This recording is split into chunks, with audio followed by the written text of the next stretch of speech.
Welcome to Evolutionary.org Hardcore 2.0, episode 141, coming your way. This is going to be a fun one, an entertaining one. This is going to be one that you're going to want to just sit back and enjoy. And we're going to talk about this one. It's going to be a good banter episode, but it's also going to be very educational. We're going to kind of lay out some of the things that's going on here.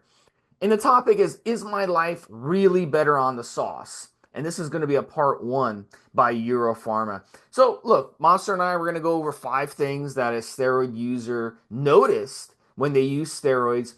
And we're going to talk about why they felt that way. And we're going to just have some fun with it and go over what each scenario means. So, let's jump right into it, Monster. The first one is I get more pussy than ever. I'm going to let you take this one first. So yesterday, after the recording we did yesterday, Steve and I talked about today's show, and I said it's kind of weird, right? Back when I first used any steroids, which was Dynabols, we covered on other shows. I kind of asked myself the question as to will it change how I felt? The job I was doing at the time, Steve, involved sometimes being confrontational with members of the public that were upset because of the job that I was doing. And I was sort of self-aware insofar as that, I'm going to be doing this die in a bowl. Would it make me more aggressive? Would it make me more whatever? And I have sort of tried to make sure that I wasn't going to suddenly turn into some kind of steroid monster because I'm going to be dealing with people that are upset and irate and perhaps get angry myself, maybe more so because of steroids. So one of the things I said to Steve yesterday is it's kind of weird. I think I've had more arse, as I put it to Steve yesterday, uh, without using steroids. I'm probably more focused on my training and more focused on the targets that I set for myself with my training when I'm on cycle versus being more relaxed and chilled out and perhaps more sociable. So I would actually say for myself, and you've got to remember, my first cycle wasn't until I was 37. Well, the friend that's inspired this podcast today, the person is 23. So I've got to put myself in a 23-year-old's shoes. I don't think I was getting that much arse at 23, Steve. I did really well in my 30s, and ironically, probably the most well in terms of getting arse, etc. when I came up here to South Wales, and neither of those times was when I was on cycle. Was always off cycle, more relaxed, more sociable, more likely to go out, and so on and so forth.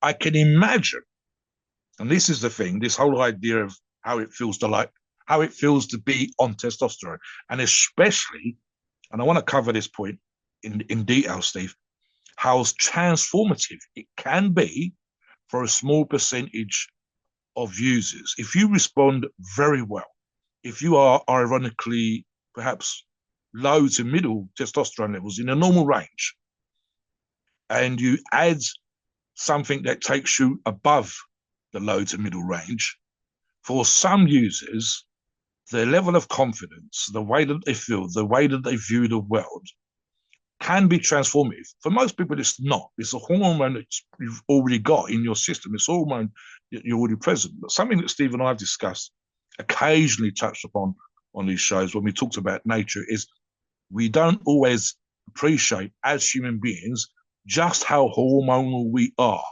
We know that estrogen makes some people really upset and tearful, and that's men, never mind women.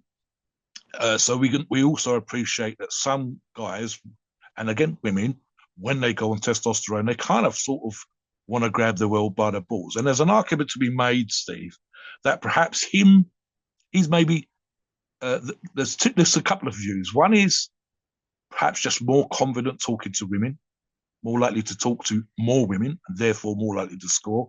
But also there might be an argument, pheromones, etc., which especially in the younger ladies, he's 23 years old again, that might just be unconsciously picking up on the higher testosterone levels.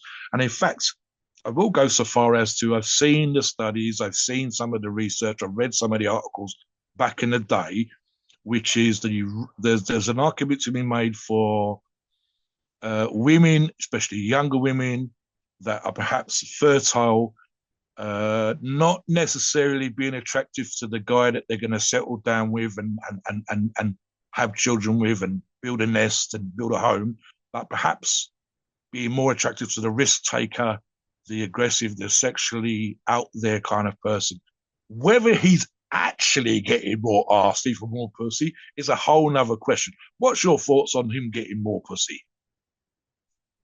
A lot of times people who brag about how much pussy they get, they don't get any. Like, think about it. Like, you know, who does that? Who does that? Like, think about in high school, there was Yeah, I was always going to say school um, kids, teenagers, but not yeah, not not adults. No. a lot of times women and men, there's a lot of pressure to have sex, and there's just as much pressure on women or more pressure on women than men. So a lot of women will lie and say, "Yeah, I'm having sex, whatever." At a young age, they'll say, "Yeah, I'm having sex with the college football player, just to impress their friends." And men will do the same thing, and it's weird. It's a weird thing, especially your generation, mobster, because back then sex was a taboo thing. You grew up with sex being a taboo thing. Oh, you're not supposed to have sex till you're married and all this stuff. So by having sex, you're showing your rebellious side. Now it's not so much. Now the younger guys aren't having sex very much. A lot of younger men, they still live with their parents at a much later age. They're not able to move out on their own. So what we're seeing that trend because of the housing costs being so high. So what's happening is people are having less and less sex, and it's not a taboo thing to have sex because it's all over the place. I mean, you can look up porn on the internet. It takes you 2 seconds to look up porn on the internet. There's movies with sex and in movies, shows have sex. It's just like it's not a taboo thing anymore. So there's no fun in it, like it used to be. When you grow up, sex was taboo, pot was taboo. Now it's just like who gives a shit, like it's not, it doesn't mean nothing. So I think that's part of it. And a lot of times people just brag about how much pussy they get, and it's considered like, oh, I get all this pussy, that makes me a man. I'm not impressed. Mobster's definitely not impressed. Like, dude, it's like, who cares that you get pussy? It doesn't really impress me. I think it's more of like, I think a lot of people too, they're in the closet, you know, and the people that brag or the people that say, oh, I hate gay people or I hate, uh, feminine men and all this stuff. I think almost all. I used to work at a computer store, and what was interesting is people would bring in their computers. This was back in the late '90s when I was in high school. People used to bring in their computers that were that wouldn't work anymore because they were riddled with viruses because people would go watch porn. It was funny because I'd see these websites for like religion, and I'd see these websites for um, like gay bashing websites and all this stuff. And then also I would see that they were looking at gay porn.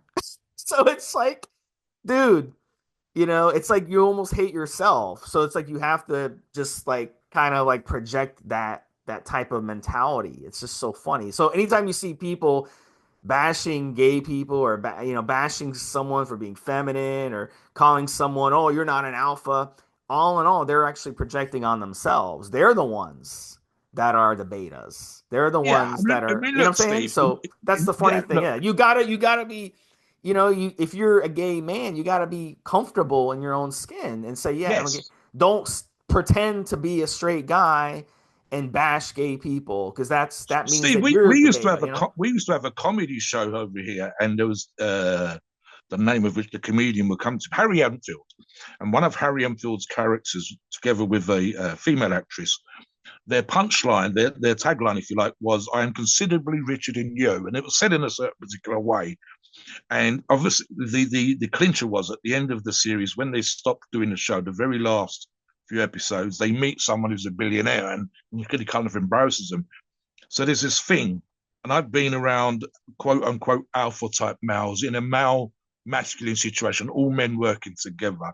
Unfortunately, perhaps because I'm the older brother of four boys, there's an argument, I think, where I was already mature in that way and kind of comfortable with myself. So we'd have occasional conversations where the guys are joshing with each other. This is just waiting to finish work or to get paid, or even obviously on the odd occasion when we went to the pub and you'd sit there. And of course, what do blokes do? They brag. You try to big yourself up. You try to be the leader of the pack, and so on and so forth. And occasionally, I'm reminded of one story very quickly, which was black buddy of ours, very nice fella. And my nickname at the factory was Kimo, short for Kimo Sabi. Don't ask me why, that's just how it ended up being. So, Kimo, how come I never see you with a woman? So I joked that I was taking my time. I says, you're getting all your ass up front. And at some point in a year or so, you'll be pushing the pram down the street with your missus, and she'll be pregnant with the second kid. And that's your last piece of ass right there. Whereas I'm going to be getting ass for the rest of my life. So it was the bravado, it was the bragging, the kind of in front of your mates, trying to make yourself stand out, trying to make yourself sound secure. Once you realize that, then as Steve says, you start to get into, if you're comfortable with yourself, do you go out and say, I've got more money in my wallet than you have? My shoes are shinier than yours are. The brand of clothing I wear is better than your brand of clothing. It's all about insecurity. The richest, the strongest, the most sexual, whatever, you tend to know it without them needing to tell you. You can tend to see it for yourself and so on. So when someone says, I get more pussy than ever, congratulations. Do you want a medal? It's kind of that weird situation, Steve. When I was getting lots of ass, I wasn't going around telling everybody I was getting lots of ass. I was just fucking enjoying it. I was too damn busy getting asked to tell everybody how much ass I was getting. Yeah. And I also think, Steve, there's a kind of like peaks and troughs in life. Sometimes you are quote unquote busy, and sometimes you are not. And because I've lived longer than most of the listeners, I appreciate that there's been times when I've quote unquote Yeah. been busy. There's dry Yeah. So, spells and if there's it was yeah. non-stop, Steve, it'd be a different conversation. Yeah. Look, you and I discussed a famous basketball player who did the book where he talks about having 11,000 sexual partners, and people actually worked out he would have had to be with one every 15 minutes. So, Yeah. yeah, it's just ridiculous sometimes. And yeah, Sold the book. yeah, and on the Magic flip Johnson side, for him. yeah, on the flip side, I've definitely noticed in the past, I'd be dating someone and then I'd be on cycle, she'd be really into me, and then I'd stop my cycle and she would not be into me anymore. So women can sense those. You Yes, mentioned it earlier, the yes. The pheromones. pheromones, yeah, the Yeah, and testosterone. How it's you true. Like, and if you have like a lot of testosterone, they'll notice that. But over time, that kind of fades, and they're gonna look under the hood more and say, you know what? In that particular instance, that girl wanted to get married and wanted to have kids right away because her younger sister got married and was having a kid. So she was like, "Oh my God," she's in a panic. She's like, "I need to get married and have kids." And I was like, "No, I'm not interested in getting married anytime soon. I'm sorry." And she basically lost interest in me for that reason. Went on to date a new dude, and she went and married him. And now I'm sure she lives happily ever after. So let's go to the next one. I feel a purpose when I wake up in the morning. So let me start this one off, Mobster, and I'll let you win. Look, when I first ran my first steroid cycle, I just wanted. It hit me like a ton of bricks. Okay, those androgens are flowing through your body. That testosterone's flowing in your body. You got all that excess male hormone that your brain doesn't know what to do with. So your brain is like wired now. So all I want to do, I'd wake up every morning. The first thing on my mind was eat. I wanted to eat. The next thing on my mind is I wanted to lift. And then I come home from the gym and I want to eat again. So I basically wake up, I make like a bison burger or some eggs or something like that. Then I'd save the leftovers for when I got back from the gym, reheat it, boom, I'd have another meal. Then I was dating a couple girls at the time. About yeah, two or three girls I was dating at the time, and I'd rotate them. They didn't know about each other. It wasn't any type of exclusive relationship or anything. I was just dating them. We're casually dating. And later on in the afternoon, I invite one over. You'll go at it. Then I take her to lunch. Then we come back and we go at it again. So it was just like all I wanted to do all day was eat, fuck, and eat. Eat, fuck, and work out. I'm sorry, eat, fuck, work. That's it. And that's all you're gonna want to do. So that's not sustainable long term.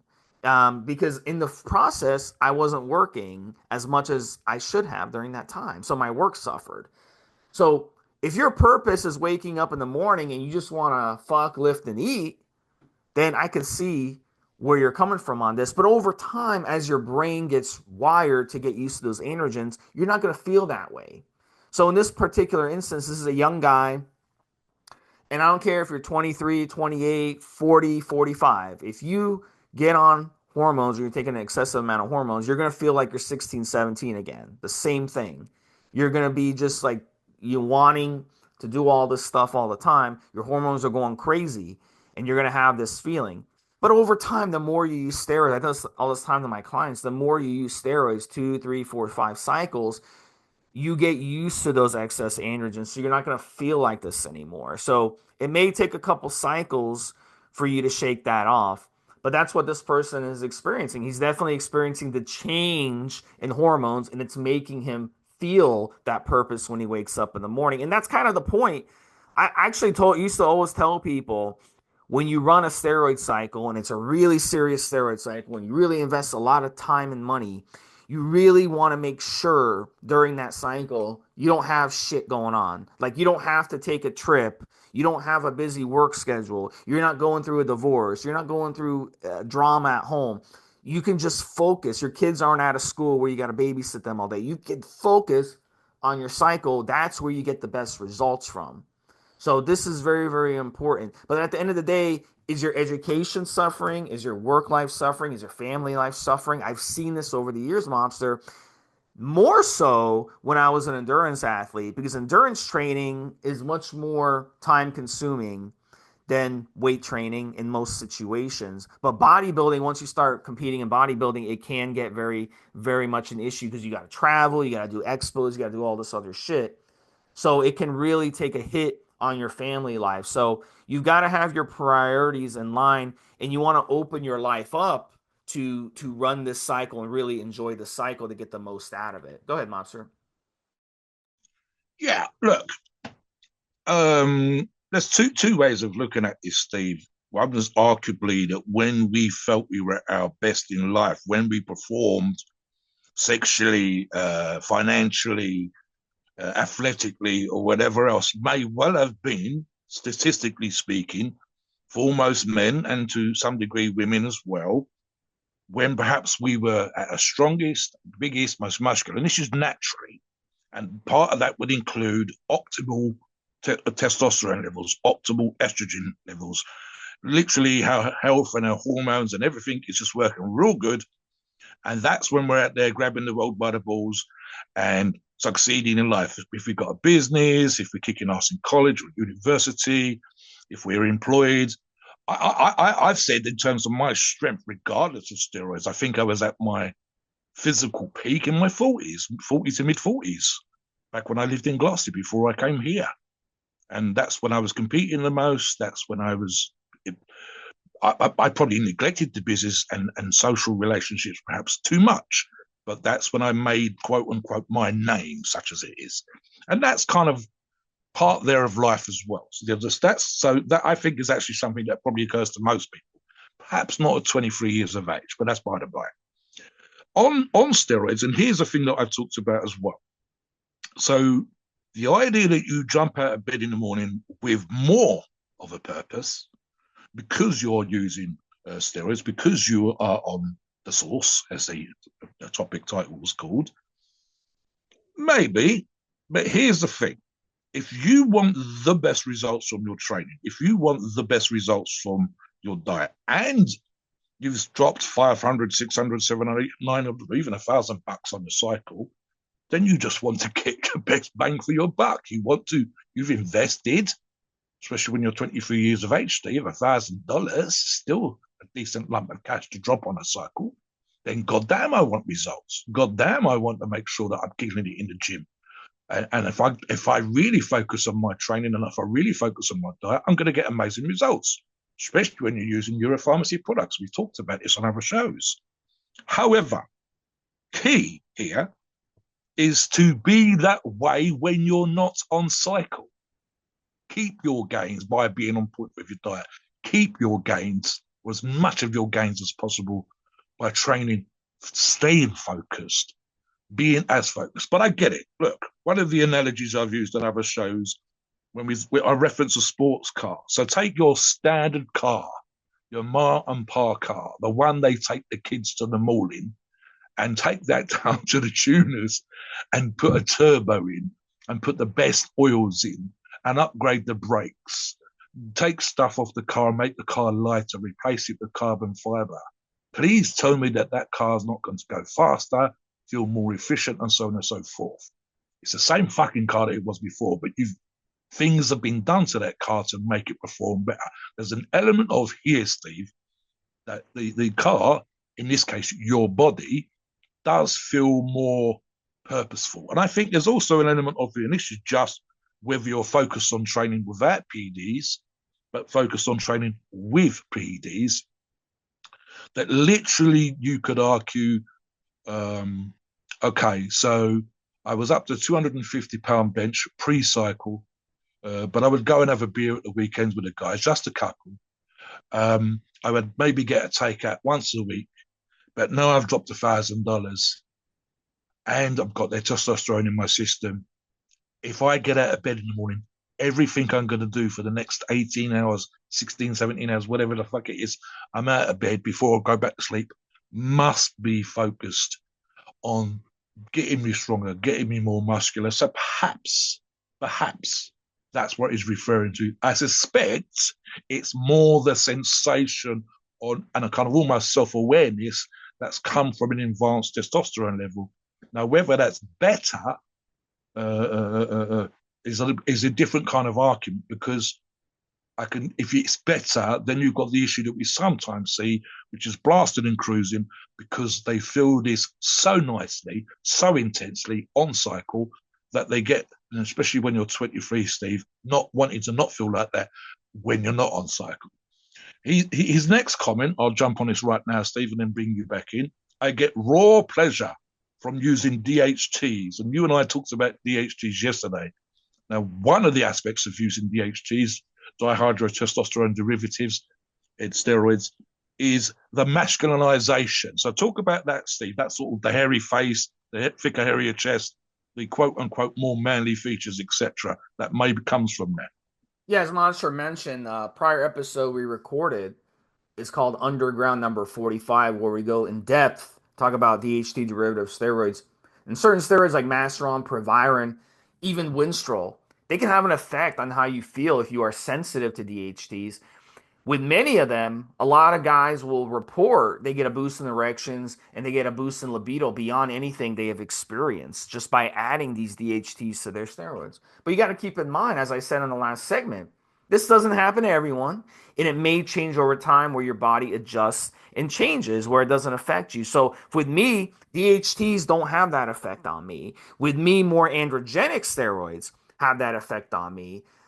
So but you may be both. You may be sensitive to DHTs and androgenic steroids, or you may be just more sensitive to DHTs where you add Masteron or you add Proviron to every cycle, and it makes things get. So what he means by raw pleasure, I'm assuming maybe he's talking about the way he feels in the bedroom. I'm not really sure, but if that's the case, that's probably what's happening.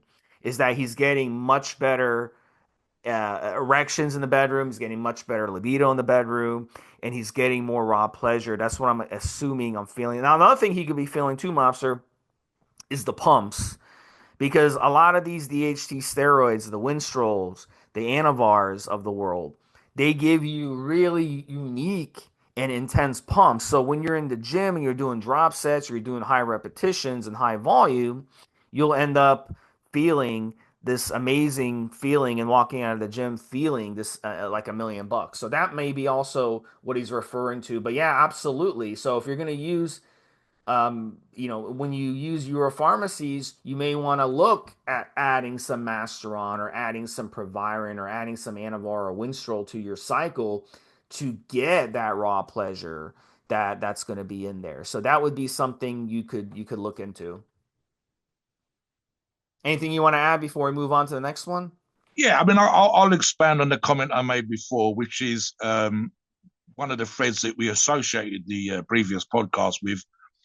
The member in question specifically was looking for more hair on their chin. You and I actually talked about people wanting what they haven't got. For example, Steve, and we'll touch upon the pumps, which we're going to talk about that more tomorrow in part two. but the VAR pumps or the depot pumps, VAR pump, especially is the DHT. So he was looking for a more manly jaw and more hair on his face. And I suspect he kind of sort of, it's one of those self aware things. You and I might not even see it. But when he looked in the mirror, the particular person in question, he saw a soft, downy fur on his face, perhaps not as much, didn't have to shave. Perhaps he shaved once a week, where I've known people that have had to shave in the morning and then again at night. And as I said, you and I actually said on that show, when you've got it and you don't want it, it's a pain in your ass. But when you haven't got it, you want it. And that's also a pain in the ass. So there might be that aspect of it. Like I said, the idea that, you've got a hairy chest and a hairy face and you have to shave more often and perhaps just enjoying that. And again, perhaps that slightly feeling a certain reward from just being a bloke, a manly man, and just enjoying it. So that might be part of the raw pleasure. Something he talks about here, Steve, and I actually can argue slightly differently. You might feel differently about this one. We'll see. Trend makes me into an alpha male who just wants to kick in heads. Now, I think part of that, when we talk about powerful PEDs and specifically trend, I've actually said that there's slight toxicity that one feels sometimes, part of the side effects of trend, might be making you a little bit more irritable. We also know, and I've actually addressed this by referring to, I think, one or two particular studies that looked at this. They looked, I think it was 50 or 60-year-old men with medical conditions that were being treated with tren, and in mild dosages, of course. And they actually noticed that the tren made them have dementia-like effects. It was the one, I think there might be two steroids that specifically had effects on the mental outlook of the individual that was being given his medical dose. Basically saying, if you give them the medical condition, you gave them low dose tren, and then you asked them to fill out a survey, their responses were slightly different on tren in terms of perhaps being more aggressive or more assertive or more negative or whatever, versus when they weren't using the tren, they were being given another medication. So we know that certain people on tren get sweaty, get irritable. I don't like it. I've used it very briefly, and I could sense that potent drug doing what it needed to be done, but it wasn't a pleasurable thing for me. Now, I can imagine, especially if you're 23 years of age, Steve, being ever so slightly irritable might make you more likely to, quote unquote, kick off or want to kick ass or whatever else. There's also a big element for the few people that I've seen that are violent or aggressive. And I'm thinking of people in prison, in America, in the UK, and so on and so forth. When they've been psychologically profiled, as often as not, it's an inability to communicate when you're stressed and you can't find the words to help you get that stress out. Your physical response rather than emotional or verbal response. Quite often you're looking at low IQs or illiterate, and as often as not, Steve, it's a violent background.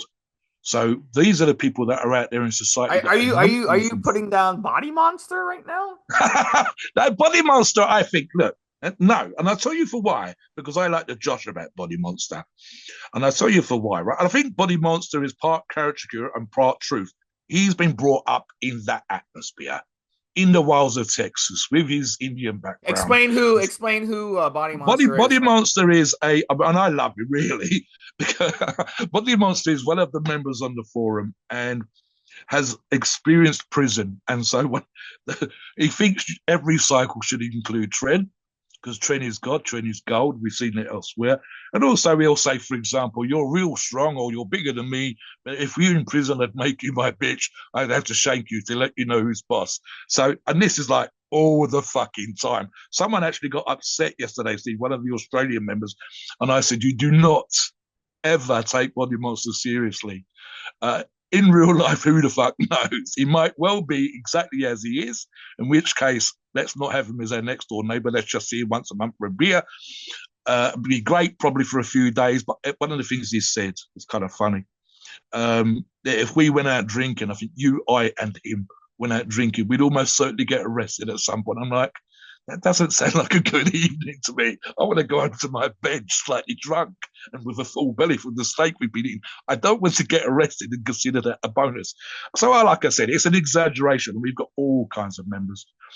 But yeah, I mean, look, we know people that are on trend. I've said this before, some of the world's strongest men I've competed against in grip competitions. I've been in the physical presence of, I've trained with, even given assistance in grip exercises to improve their grip for strongman. And I know that when they've taken trend, they've sweated buckets. It's not good if you've got a higher percentage of body fat. And body mass are ironically quite lean. And again, it's one of those, if you like it, you're going to fucking love it. But if you don't like it, it can be a problematic PED to use. And so the idea, I don't want to be that kind of person. And maybe that's a sign of my maturity as well, Steve. I don't mind the idea of being capable, i.e., if I get into a fight, that I can look after bringing mates, etc. But in reality, I also know that if I have a fight now, my hands, my elbows, whatever the fuck I use to fight someone with, are going to hurt for weeks. I'm not 7. I'm 60. Shit's going to hurt. I can't recover from fights that quickly. I might win. I might put you in hospital, but it will take me weeks to get over the fight. I really don't want to be doing that shit. So the idea that I would like to feel like I can walk around and want to feel like I'm going to kick people's heads in, have fights, etc., etc., etc., doesn't really appeal to me. Don't make the mistake of thinking that's not me aggressive or not assertive or whatever else, because people certainly seem to respond to me in that way. But it's not something that I would like. I don't want to feel irritated. I don't want to feel like I'm going to be aggressive with people. If I put my aggression, my irritation, whatever the fuck stresses in life, it makes me productive, and especially makes me productive in the gym. Go down there, put the rage into an exercise, put my aggression into an exercise, feel good because I've done the exercise, get the endorphins, feel like I've anchored the day in the gym, etc. Mm. Do I want to fight people on the way home? No. Do I want to be able to defend myself? Yes, sure. But the idea that I'd want to feel like I'm going to walk around kicking in heads, or want to feel like I'm going to have fights or go to a pub or a club or a bar or whatever, and feel that aggressive? No. And is that appealing to me as a person, or perhaps to women if I was still out in the dating scene in that way? No. What do you think about that, Steve? Do you want So to feel like that? Well, with Tren, well, I can tell you, when I've used Tren, I used it quite heavily back in my early to mid 30s. And Tren is one of those when you start using it the first few weeks, you're like, wow, this shit's awesome, this stuff's amazing. And then by the end of the cycle, once you get to week 6, week 7, week 8, you're like, man, I'm so sick of this shit. I can't wait to come off. And you come off and it's still in your system for a week or two, and you're like, man, I can't wait till this shit's out of my system. I'm just sick of it. So it's one of those things. The reason this guy says this is because, look, nothing is better than trenbolone when it comes to feeling alpha. It's the androgenic effects. And on paper, it's both 5 times more anabolic and 5 times more androgenic than straight testosterone. So, yes, you're going to feel that way. And a lot of people, they get very aggro on tren. They want to fight, they get a short temper. I can remember the first time I used tren, I was on a restaurant on a date and I got really short with the waitress that forgot to bring me my fajitas on time. It's like she brung me out everything, and bring me out. I was at a Mexican restaurant. She didn't bring me out my fajitas. I was like, man, because you get hangry on it. You get hangry. And that's one of the things I recommend is always spreading out your carbs on trend. So one of the things we want to watch out for in life is it can be one mistake, one bad day can ruin your life.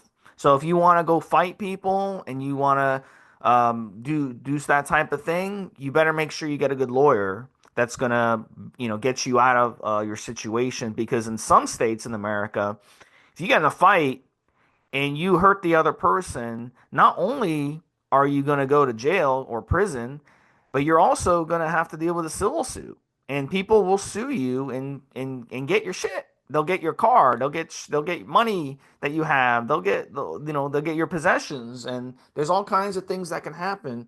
And let's say you get a judgment against you for like $1 million.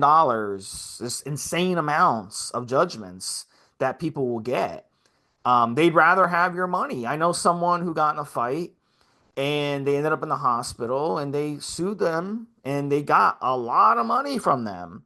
But the people, they didn't pay them a penny. But here's the thing, they will garnish your wages.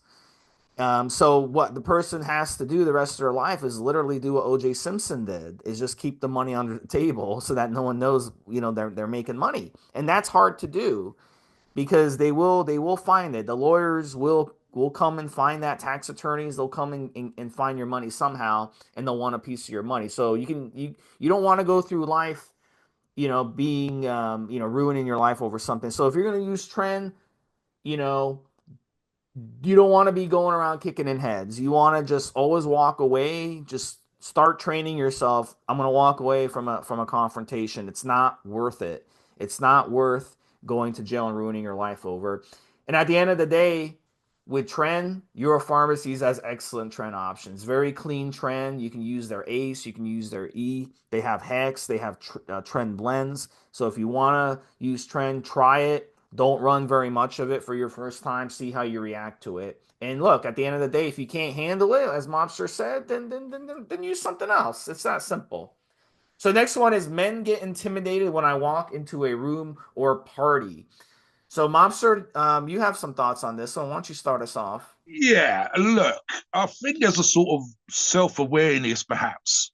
Steve and I, Steve's shorter than I am. I'm quite tall, and Steve is certainly more muscular looking than I am, and certainly in the past, rib stomach, etc., etc. Steve would be way more comfortable than me walking down the beach and showing what the fuck he's got in terms of that physical stuff. But I have the advantage of height, which is just a thing. The way it has nothing to do with me, blame my parents. Um, but I also weigh well in excess of 300 pounds. And there's a sense of awareness. I think this possibly applies more when you're younger than it does when you're older.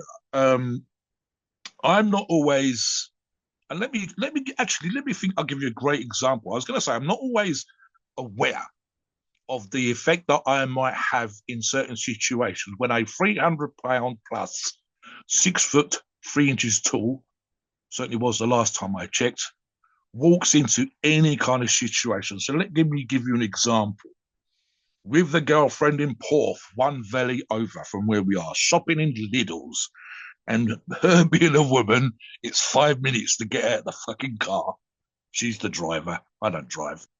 Get the bag sorted, make sure her purse is in her pocket, make sure she's got her shopping bags. Whereas I'm out of the car, I've already got my dollar, my pound in the trolley, and I'm halfway down the first fucking aisle before she's even got as far as the door because she's doing other bits and pieces. And of course, she just stopped driving. I'm the passenger. I was probably ready 5 minutes before we got there. And she once mentioned something to me that perhaps this is what this person's talking about.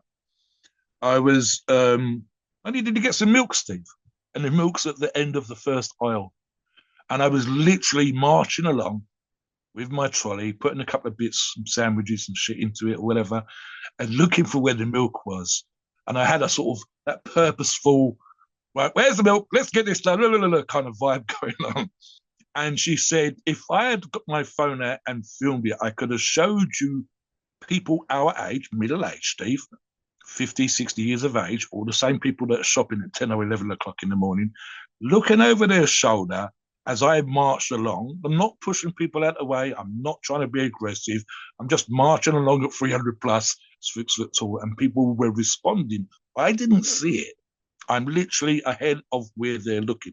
They're looking over their shoulders as if to say, Jesus fucking Christ, you wouldn't want to come down a dark alley with him or, move out the way. The big fella's coming through. And I've even had, it's weird, gone to bars and clubs when I was probably 270, 280, never mind 300 plus as I am now, and had younger guys, hi, big man, how are you?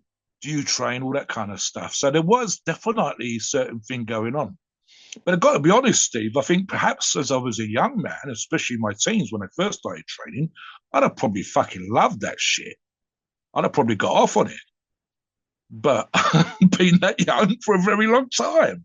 So the idea that people are sort of jumping out of my way or perceiving or responding to me in a certain particular way barely registers. I think I've been doing this shit so long and I've been a certain size, which is bigger than the average person, taller than the average person for such a long time, or in Steve's case, a muscular person for such a long time, that it is second nature to us.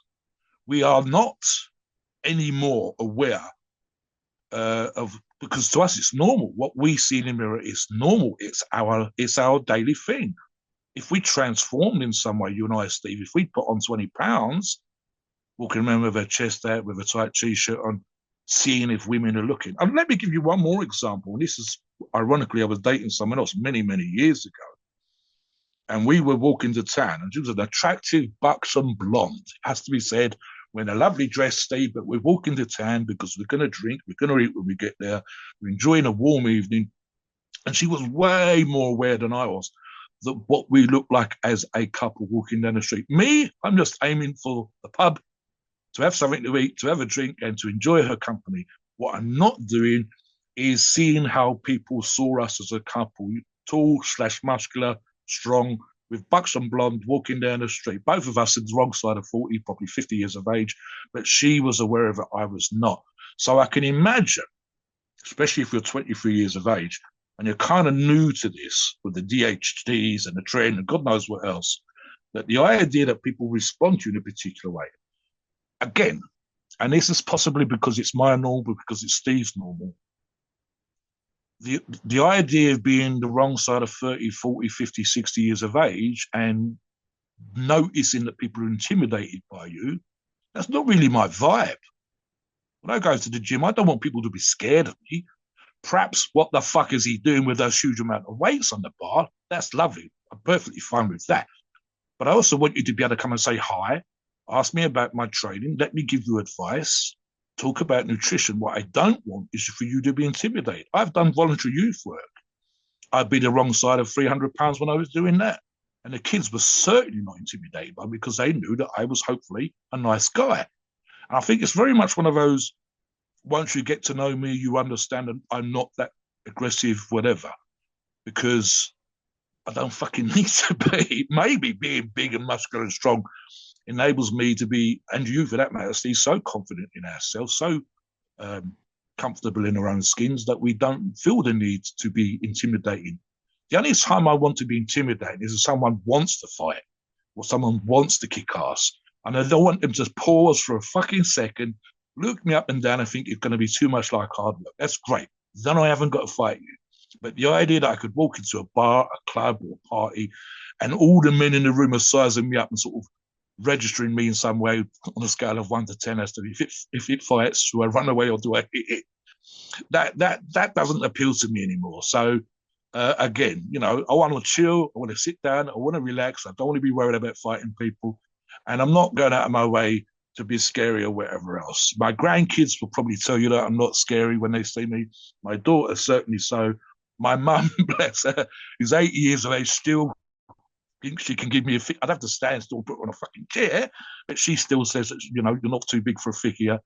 So the idea that I'm somehow intimidating, it's not on my radar. And of course, Steve, you and I can't help how we're perceived by other people. It's their problem, not our problem. So I don't know. Would it appeal to you in that particular way, Steve? Do you feel the need in most situations to be intimidating, especially to men? Not at all, man. Not at all. It's quite the opposite. I'm the person I don't want to be noticed. It's one of the reasons we do this You're podcast. Yeah, on the. Let me say this for Steve's as well, Steve. On the forum, you're way calmer and way more able to sort situations out, whereas I can be quite direct. yeah. So you're actually more likely to placate people than to be the person on there making the situation Yeah, worse. and what I was saying is this is why we do this podcast. We're not on video. We're on audio. Some people, it's some people want to be video. I'm completely okay with us doing audio, but a lot of people want to do video. You get a lot more views when you do video. You'd also get a lot more attention from doing video. From you get people in person seeing you, running into you in the grocery store, in the gym, whatever. Be like, oh yeah, that's yeah. Hey Steve, what's up? I love your podcast. I don't want that attention. I've never been interested in that. People don't grasp that about me. And one of the things too, I think when someone says something like this, I want men to get intimidated when I walk into a room or party, or I'm feeling that men are getting intimidated when I walk into a room or party. You know, I think that's a lot. A lot of that is in the person's head, and worrying about what people think of you when you walk in a place. That's like church group gossip. that old ladies do, like in the church, like, if someone shows up and they're a new person in the church and everybody's talking, who's that person? Who they related to, where are they from, like, all this stuff, and it's the same thing. And I assure you, unless you look like Arnold or you look like Ronnie Coleman, okay, and you have like you're showing off your muscles, you're wearing like a short shirt or something where people can actually see your muscles, no one cares that you're muscular. Like nobody cares. Everybody has different shapes and sizes. Like you can go to the grocery store, you go to the Target or the Walmart and walk around and you'll see people with all kinds of different physiques. Maybe Walmart's a bad idea because Walmart, a lot of people who shop at Walmart are like obese, but like if you go to a normal retail place or the mall or something, you'll see like all kinds of shapes and sizes: fat, skinny, muscular, like not muscular, tall, short, blonde, brunette. So it doesn't really matter. We all look different. I guarantee you, your dog or your cat doesn't look at a person and is like, wow, that person's fat, or that person's skinny, or that person has blonde hair, or that person's muscular. I guarantee you they don't give a shit. They're more worried about that person's character and the signals that they're giving them. And animals are very good at picking up on that, whether someone's a good person or a bad person. So, Mobster's case, he's 300 pounds, probably the strongest dude in the world, one of the top strongest dudes in the world, top 0.1% strongest dudes in the world. You can look at his log and he shows that every day when he posts updates, amount of weight he's doing. But like I guarantee you, a dog, when he comes over to your house, a dog's gonna run up to him and jump on him and lay in his lap. Because the dog's gonna be like, wow, this guy has a good heart. And he's a big teddy bear. Let But me give let you me give know, you an example of that, Steve. Just as dog reference, and Steve and I are both cat lovers, as Steve knows, and so he Steve feeds the local strays. I've taken strays in. This is a dog reference. So one of my neighbours, Toby, has a some sort of pit bull type dog cross, something like that. No idea what it is. It looks like a pit bull. I don't think it is. And this particular dog's called Rambo, of all things. No, Rocky. I tell her like Rocky. Very nice looking dog. And to begin with, when Toby moved here, Rocky would bark at everybody. And I think this was kind of a learned response. And the first couple of times I was saying hi to Toby, Rocky was barking at me. Why are you barking at me, Rocky? Why? Why? And let it sniff my hand and stroke him. Rocky doesn't bark at me anymore because he's realised it's a waste of fucking time. And will still bark at the small dogs, but again, it's a learned response. Rocky's realised that barking at me is fucking pointless. I'm not intimidated by you, Rocky. In fact, you're a nice dog, really, aren't you? And give him a stroke. It's kind of weird in that situation. Sometimes, and Steve and I are talking about cats and dogs, but what we're also talking about is we're indirectly talking about people's human response, right? So human response, this is the biology stuff, the nature that Steve and I are talking about. We talk about the primitive man running around in Serengeti in Africa, looking for food, hunting, and fucking keep the population of the world alive, and so on and so forth. Right. So primitive man, and some tribes even now, Steve, and arguably the way that we dress as modern human beings sometimes, was that if you looked aggressive, if you looked intimidating, the tribe that's coming to fight you would think less about fighting you, perhaps more about running away. It was more likely to, your women perhaps felt more protected because you looked intimidating, your neighbor didn't want to fight you or steal from you, and so on and so forth. In modern society, of course, especially in the first, perhaps even the second world, none of that shit matters. The idea that you and I, Steve, and again, this is part of that maturity shit. I like the idea of perhaps owning a big fuck off for me. I can't drive, so there's no point. But perhaps, come the apocalypse, Steve, give me some massive off-roader, go anywhere type vehicle. But that's more about me getting about when there's no roads left. It's certainly not about me driving up and down the highway with huge chrome stacks on the back and flared arches and shit and trying to intimidate small cars to get the fuck out of the way. But we see this all the time. If I go to a club or a pub or whatever else, I'm normally there to meet people or I'm going with a date. And so the idea that I need to sort of march in and puff my chest out and respond in a particular way, it's the reason why People wear certain kinds of jewelry or certain brands of clothing and so on and so forth. Some of it is just literally to compensate for a certain insecurity. It might even be, and it doesn't have to be that all the time. It might even be you've worked your fucking ass off to be able to afford this shit. So, God damn it, why shouldn't you wear it? Fine, fill your boots. I like the idea. This is the kind of vibe I'm into now, Steve. There are certain situations, and as Steve and I know from off-air chats, financially, I'm probably okay. And I'm because of the result of my brother passing away, I'm probably going to be even more than okay very soon. So the idea that I can go into a place and feel comfortable with just a pair of like $20 boots on, Steve, and $10 tracksuit bottoms and a $5 fucking t-shirt, and in my head thinking, if I wanted to, I could buy every fucker in here a cocktail and still have shit loads of chat. To me, that's a comfort thing. It's a certain level of confidence. I don't need to go in there and slap loads of money or Ferrari set of keys on the counter or measure my cock on the bar or whatever. Because I know, as Steve says, I'm in that 1% that Steve talks about. And that, to me, that confidence is part, perhaps, Steve, the part arguably why some people get into training. That you start off with no confidence, and you use training to boost your confidence. And ironically, you get to a certain size and strength and muscularity and leanness and whatever else. And the thing that you thought was incredibly important to you, like being big and strong and shit, suddenly becomes less so. So it's kind of sort of self-fulfilling, really, but it doesn't go to the point where now that you're big and now that you're strong and now that you're muscular, I need the world to know about this shit and I need them to be intimidated. No, it's kind of weird. You get so comfortable. Let me give you another example, which is non-bodybuilding, non-weight training related. The best fighters in the world, Steve, on the fucking surface of this planet, doesn't matter what fighting sport you care to mention.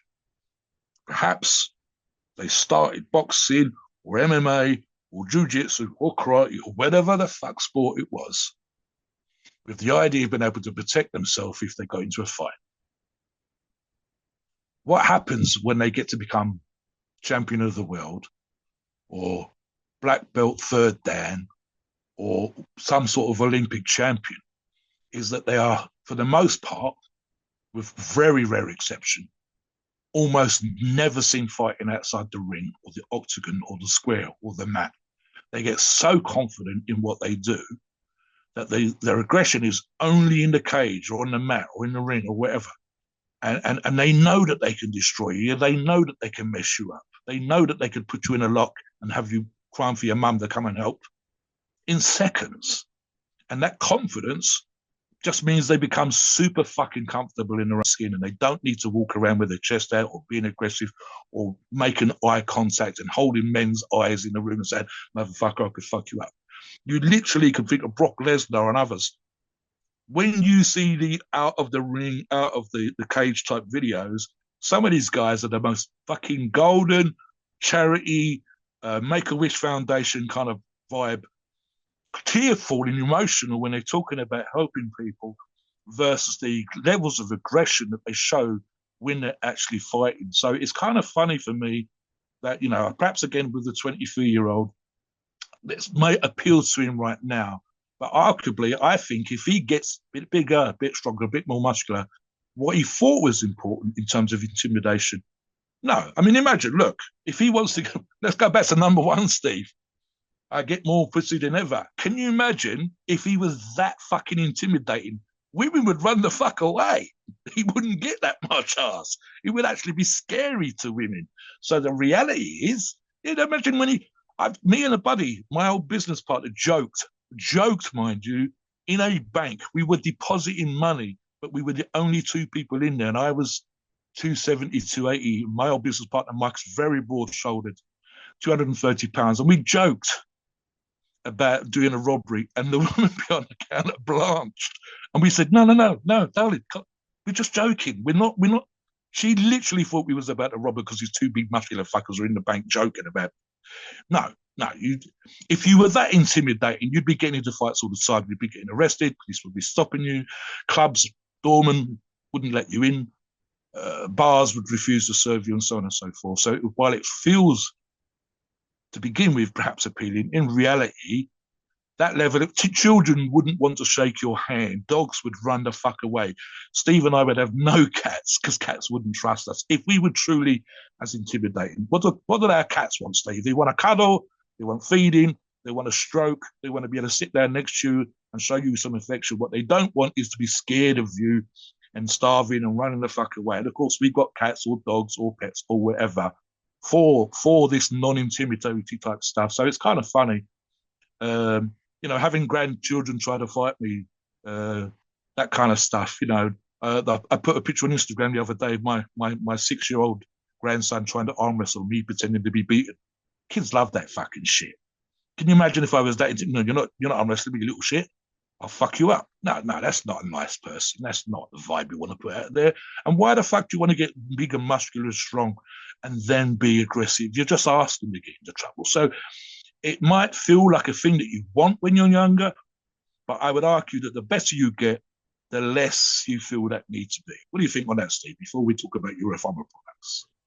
Yeah, and at the end of the day, like it's really, what are you trying to intimidate people over though? It's just like are you that living in fear where you feel like, oh, I gotta worry all the time about getting jumped. I gotta worry all the time about getting into fights. Like where are you going? Are you going to biker bars where you have Yeah, to walk in there and, Body and Monster, feel intimidated?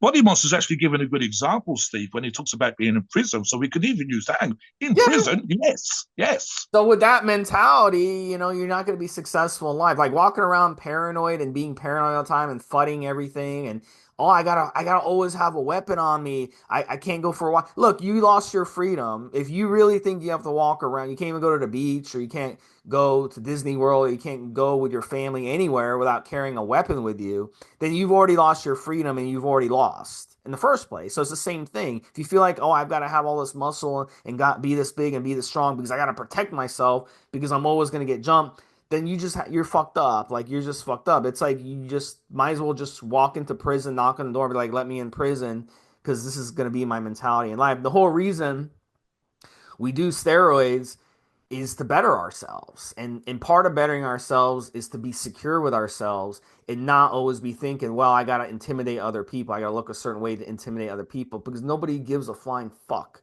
Someone will pull out a gun and shoot you in the fucking head if you fucking put your hands on them. So there's really no point of being intimidating in the first place. So yeah, that doesn't make any sense to me, and I think it's just an immaturity thing for sure, Mobster. I agree with you on that. But let's talk about Euro Pharmacies. And Euro Pharmacies, look, they're a great brand. They're one of the top 3 brands in the world. All the best sources out there sell Euro Pharmacies. You can come on the forum, find out where you can get Euro Pharmacies. Their products are fantastic. All these steroids we talked about on this podcast, the DHT derivatives, the Trenbolone, the testosterone, et cetera, all of them, orals, injectables, ancillaries, PCD products, anything you need, you can go and get from Euro Pharmacies. They are a true one-stop shop, and they have excellent products that really do work great. They're one of my favorite brands that I use. Mobster, I think it's probably the brand you've used, maybe at least the top 3 brands you've used in your life. I know you think highly of Probably my them. number of. I've had, as you know, Steve. Both of us have tried multiple brands, and we've had some great success with different brands. But for me, I use the analogy, that's the words I say. It's my daily go-to. They're my Tesco's, they're my Asda, they're my Walmart. I can get what I need. It's all done. They're great with customer service. They're really good with looking at where they can improve, whether that's product design, label design, the size of the vials, which is one thing they've done. They're even really, really good with their own staff in terms of time off and restocking. Their reps are arguably amongst the very best, if not the best, that we've seen on the forums. Customer service, as I say, when they've had issues, they've been on point. So for me, that makes them a standout. There are certain things about some of our approved sources that make them our approved sources, and customer service and quality of products and successful stacks and logs on the form is part of that. You can ask us about certain brands. Some brands I've never fucking heard of them, Steve. But why do certain brands come up again and again and again as being successful? Because they all have certain things about them, which is the same as the other companies that are successful. Europharmacies models that. They are a great example to other sources. And I'll finish by saying, Steve, as you referred to, there are companies that resell from distribute Europharmacy's products. And the reasons why Europharmacy is one of those products they distribute is because they know that the products they're sending out to their customers are top quality, that if there are any issues with those products or with the customer, Europharmacies will deal with it quickly for them. And that they will keep this brand on their approved list, their list of companies that they deal with for the last 20 something years. Look, guys, we're going to do a part two to this show. Let us know your thoughts. Is these thoughts echo some of the reasons why you're using steroids? Do you feel that's the reason perhaps why you started? Have you changed your mind? What do you think about our comments and the way that we've responded to it? We're slightly older than our demographics team. So our demographics are a little bit younger than you and I, and they may will feel or echo some of the sentiments that we've put on the show today when we talked about this 23-year-old user. Is that how steroids make you feel? We're definitely interested in hearing your thoughts on that. Please note, we are not doctors and the opinions are ours. It's our view and based on our experiences and views on the topic. Our podcasts are for informational purposes and entertainment only. The freedom of speech and the First Amendment applies.